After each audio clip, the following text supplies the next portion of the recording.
Kayo ba'y nakikibahagi dito sa ginagawang malawakang cover-up?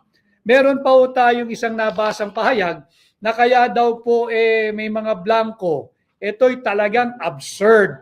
Kaya daw po merong blanco, yung Bicameral Conference Committee sabi ng isang napakababaw na congressman, hindi ko alam ba't ka binoboto ng tao sa distrito mo, para daw po matuloy yung tangkang pagbabalik o maibalik yung 2 billion peso budget cut sa Office of the Vice President. Really?